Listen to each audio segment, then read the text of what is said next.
Holborn, Central London, 11:52 at night, February 1953. Sub-Officer Edward Prosser, London Fire Brigade, 12 years in the division, was standing at the head of the station stairs, reading the smoke coming up from the escalator shaft, before he ordered the first line down. Not reading the fire, reading the shaft. The smoke was moving in a thin, flattened layer along the underside of the escalator treads, rather than rising freely. The same low, creeping movement he had seen twice before at this station and once at Chancery Lane. He had learned what that layer meant in 1949, and he had learned it the hard way. Before his crew went below the surface, he needed to know one thing that no manual had ever been required to tell him: whether the traction current in that shaft had actually been isolated or whether London Transport Control believed it had. What that flattened, low-moving layer told him about where the fire actually was, and what 1949 had taught him about the one confirmation he needed before any of his crew went below the surface, was about to decide his next order. What the shaft told Prosser, a flattened smoke layer moving along the underside of the treads, rather than rising, meant the fire was low in the escalator structure itself, in the grease and litter that collected beneath the steps and in the running track, not in any electrical apparatus above it. He had seen that same low-lying behavior twice before at this station. Both times it had looked, from the top of the stairs, like a small and containable fire. Both times it had grown faster than its size suggested it should, because the flame was preheating the wooden decking above it before it ever became visible as flame. In 1949, he had sent a man down without a confirmed report that the current in the shaft's signal and lighting circuits had been isolated. Nothing had gone wrong that night. But he had learned, standing at the top of those stairs, that nothing went wrong and the current was isolated were two different facts, and only one of them was safe to build an order on. The Dennis F7 pumping escape that had brought his crew to Holborn carried a first-line pump rated for a delivery that was more than adequate for an escalator fire of the size the shaft suggested. What the pump specification could not tell him was whether the running rail 6 feet below the platform edge was live. That question went to London Transport, by telephone, before a single length of hose went down the stairs, and the answer had to come from someone who understood which circuits served which shaft, because the station's own staff, on a normal night shift, did not always know. What his 12 years in this division had given him was a working answer to how an underground fire differed from a street-level fire, and what his crew would need from him the moment the current isolation was confirmed and the first line went down the stairs. Before we continue, if this kind of documentation is what you have been looking for, consider subscribing. Every video on this channel goes into one specific element of the British Fire Brigade between 1900 and 1980. The appliance, the building, the knowledge that the officer had built from previous attendances, and the community that depended on that knowledge before smoke detectors and sprinklers changed what fire could do before the crew arrived. Not spectacle. The documented operational intelligence of a fire brigade that protected communities built from Victorian and Edwardian infrastructure that carried fire in specific ways that specific people had learned to read. Years of underground attendances gave a London firefighter a working knowledge of tunnel behavior that no pump rating and no training manual had written down, and when the building regulations finally caught up with the risk, it was because the warning had been given and set aside long before. And if you served with the London Fire Brigade or London Transport in this era, or your family did, put it in the comments. If you or your family served with the London Fire Brigade or London Transport in this period, particularly anyone who worked underground incidents or the tunnel liaison role, we would like to know what you remember being said about working below ground. A future video on this channel will document what changed in London underground fire safety after 1960, and what it took, decades later, for the wooden escalator finally to be removed from the system. Back at the appliance. An underground fire behaved differently from a street-level fire in one specific way: that Prosser's 12 years had made concrete rather than theoretical. The building had no external face. At a street fire, the officer could read the smoke against the sky, judge the wind, and see the structure from 4 sides before committing a crew. Below Holborn, he had one shaft, one stairwell, and a platform tunnel that ran in two directions he could not see into. What he knew about wooden tread escalators, the grease trap beneath the steps, the timber decking above the mechanism, the way the shaft itself acted as a chimney once a fire got past the smouldering stage, he had not learned at the training school. The training school had taught him fire behavior in buildings with rooms, corridors, and roofs. The underground had none of those things in the form he had been taught to expect. He had learned the shaft's chimney behavior directly, at Chancery Lane, in 1949. A small fire beneath an escalator had drawn air down the stairwell from the ticket hall and pushed heat and smoke up the shaft far faster than the fire's visible size suggested it could. His first line had gone down believing they had minutes. They had had closer to 90 seconds before conditions at the base of the escalator became untenable without breathing apparatus. Nobody had been trapped, but Prosser had stood afterward and worked out, on paper, what the shaft geometry had actually done, and had carried that calculation into every underground attendance since. What his crew needed from him at Holborn was not courage. It was the specific knowledge of how fast that shaft would turn from a stairwell into a flue, and the discipline to commit breathing apparatus before the fire told him it was necessary rather than after. What Chancery Lane in 1949 had actually taught him, the 90 seconds between a small fire beneath an escalator and untenable conditions at its base, was a lesson the training school had never asked him to write down anywhere. The training school asked him to write down almost nothing. There was no standard form in 1949 for recording shaft-specific fire behavior, because the underground was treated administratively as a series of individual stations rather than as a single building type with a single dangerous geometry. What Prosser wrote in his own notebook, the 90-second figure, the direction the smoke had traveled, the fact that the ticket hall doors had been open and had fed the draft, stayed in his notebook. It went into the division's collective knowledge, the way most operational learning of this period did, by being repeated verbally to the watch, tested against the next underground attendance, and either confirmed or corrected by what actually happened. This is where a context layer is worth pausing on. Before you can understand why a London firefighter's underground knowledge lived in a personal notebook rather than in a manual, you need to understand what the absence of any standardized below-ground fire safety framework meant for how brigades and London Transport managed this specific risk in this period. There was no requirement for station staff to be trained in fire response. There was no smoke detection network below ground.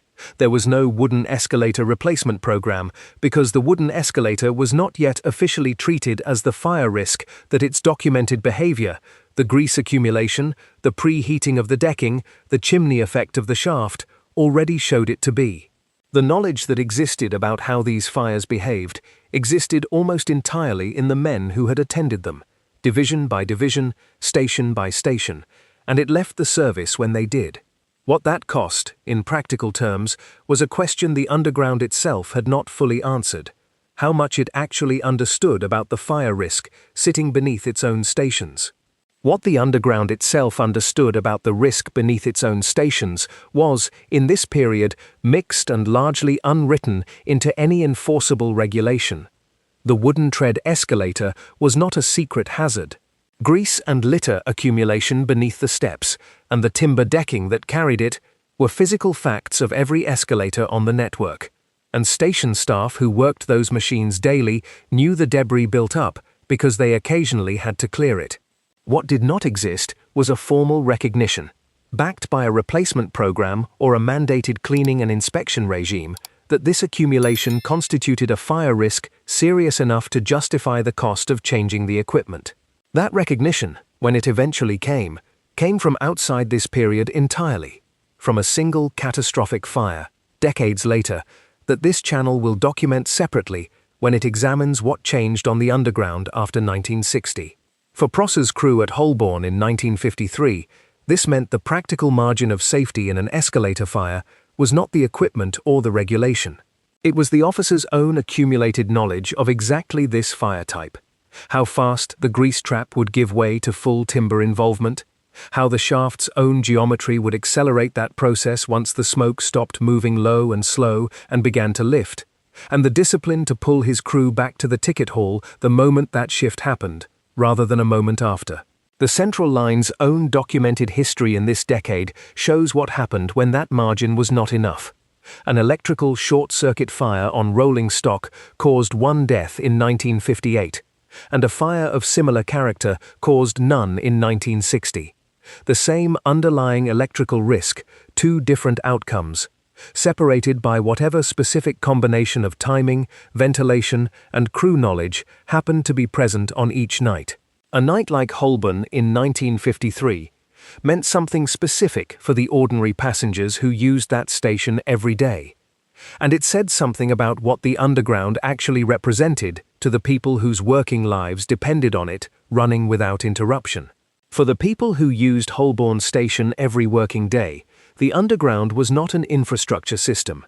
It was the fixed, reliable fact that got them from a terraced street in outer London to a desk, a counter, or a factory floor in the centre of the city at the same time every morning, in all weather, without needing to think about how it worked.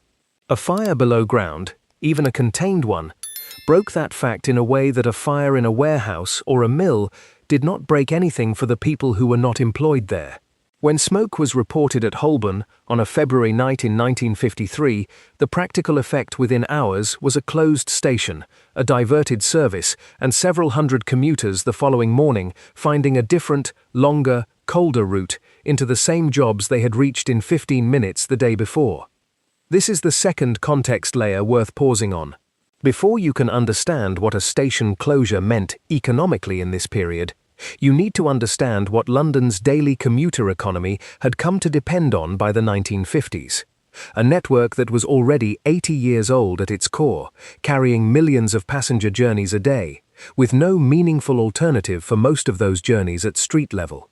A blocked tunnel or a damaged escalator did not inconvenience a neighbourhood. It disrupted the movement of the workforce that the entire central London economy was built around. The passengers evacuated through smoke-affected corridors that February night were, by the following Monday, simply commuters again. But the specific anxiety of having stood in the dark below ground while an escalator burned did not leave most of them quickly, even after the trains ran again. What the London Fire Brigade and London Transport actually did, in the years that followed incidents like this, to reduce the risk that a closure like Holborn's represented, and how far those efforts had gone by 1960, was its own story. What the Brigade and London Transport did, in practical terms, was build a working liaison relationship rather than a regulatory one. There was no single body with the authority to mandate escalator replacement or below-ground fire safety training in this period.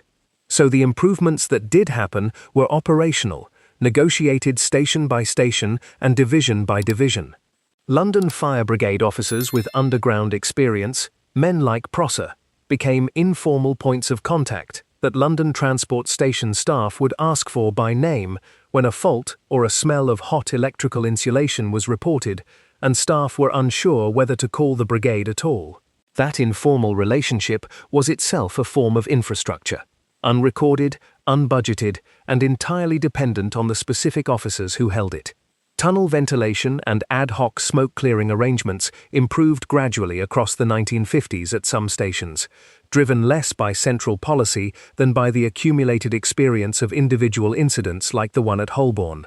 Some stations saw the fitting of additional extraction points near escalator shafts. Others saw nothing change at all, because the same fire risk that had prompted improvement at one station had simply not yet produced an incident serious enough to justify the expenditure at another. This unevenness is the honest shape of the period. The knowledge that a wooden escalator over a grease-fed fire could outpace a crew's expectations existed, was acted on in places, and was not yet backed by the kind of system-wide requirement that would eventually replace every wooden escalator on the network, a change that came from outside this period, and outside this video. What this uneven, officer-dependent system meant for the brigade's own institutional knowledge over time, and what happened to expertise like Prosser's once regulation and detection technology began to catch up with the risk after 1960, was the next question. What this uneven system meant, over the length of a career like Prosser's, was that the London Fire Brigade's underground expertise was never institutionalized as a body of written doctrine during the period this video covers. It existed in the officers who had built it through repeated attendance, and it was passed on the way most operational knowledge of this era was passed on, verbally, division to division, tested against the next incident rather than filed against the last one. That was not a failure unique to the underground. It was how a great deal of British Fire Brigade expertise worked in this period, in mills, in warehouses, and in tunnels alike. What changed the value of that specific expertise in the years after 1960 was not a single event within the scope of this video, but a slow accumulation of building regulation, improved below-ground communications, and, decades later, following a catastrophic fire this channel will document separately, the mandated replacement of the wooden escalator itself across the network. Once the equipment that had made shaft geometry and grease-fed fire behavior dangerous in the specific way Prosser had learned to read it was gone, the knowledge he had built from Chancery Lane, from Holborn, and from every other station in his working life stopped being the operational margin his crew depended on. It became something closer to institutional memory, accurate, hard-won, and no longer the thing standing between a small fire and a station full of people. Where that left the balance, by the end of this period, between what had genuinely improved below ground and what a career of officers like Prosser had known that no improvement could fully replace, was the question the closing years of this story had to answer. By 1960, what had genuinely improved below ground was real and should be stated plainly: better liaison arrangements between the brigade and London Transport, some additional ventilation at specific shafts, a growing, if still informal, body of shared operational knowledge about how these incidents behaved. What had not changed, and would not change for a long time yet, was the equipment itself: the wooden tread escalator, the grease trap beneath the steps, the shaft that would still turn a small fire into a fast-moving one under the right conditions. The margin between a contained incident and a serious one still rested in large part on whether the officer at the top of the stairs had the specific, hard-won knowledge to read what the smoke in front of him was actually telling him. Sub-Officer Edward Prosser is a composite drawn from the documented procedures, equipment, and incident types of this period. Not a single named historical individual, but the knowledge his character represents was real, and it belonged to specific men across the London Fire Brigade's underground divisions, whose names, in most cases, were never recorded outside a station watchbook. What they knew about shaft geometry, escalator fire behavior, and the discipline of confirmed current isolation was the actual margin of safety for London's underground passengers through this entire period, decades before any system-wide requirement caught up with what individual attendances had already shown to be true. By 1960, the London Fire Brigade and London Transport had built a working, informal system for managing the specific risk of the underground's wooden escalators and its electrical infrastructure. Better liaison, some improved ventilation, a body of shared operational knowledge carried by officers like the one this video has followed. What the period had not yet produced: a system-wide requirement to replace the wooden escalator itself, a below-ground smoke detection network, or any standardized training for station staff in fire response. What it left in place instead was individual expertise, the specific knowledge of shaft geometry, grease-fed fire behavior, and confirmed current isolation that men across the brigade's underground divisions built one attendance at a time, and carried with them, largely unwritten, for the length of a career. That knowledge was real. It held the margin of safety for London's underground passengers for decades before regulation caught up with what individual incidents had already shown to be true. The equipment that made the risk possible did not leave the network until long after this period ended, and it took a single catastrophic fire, outside the scope of this video, to finally force the change that the accumulated evidence of this era had already, quietly, argued for. Nobody in 1960 had asked the wooden escalator to explain itself. It simply kept being there, one station at a time, until it wasn't. If this channel is going to keep documenting what British firefighters knew about the buildings and infrastructure they entered and what that knowledge cost to acquire, subscribe. There are more appliances, more divisions, more watch systems, more smoke columns read from the cab of a Dennis at 2 in the morning, and more shaft geometry lessons learned the hard way and never written down anywhere. Years of underground attendances gave London's firefighters a working knowledge of tunnel and shaft behaviour that no pump rating and no training manual had ever recorded, and it held the line for London's underground passengers for decades before the regulations caught up with what those attendances had already proven. And if you have an incident, a station, a watch, or a building, put it in the comments. What do you remember being said in your family or your own service about working below ground? A future video on this channel will document what changed on the London Underground after 1960, and what it took, decades later, for the wooden escalator finally to be removed from the system. Sub-Officer Edward Prosser is a composite officer built from the documented procedures and incident types of the London Fire Brigade's underground divisions in this period. The men his character represents worked the same stations for years, learned the same shaft behaviour the hard way, and mostly left no record of what they knew beyond a station watchbook. The equipment that had made their knowledge necessary stayed in place for a long time after 1960. The knowledge went with them when they retired. The escalators kept running until they didn't.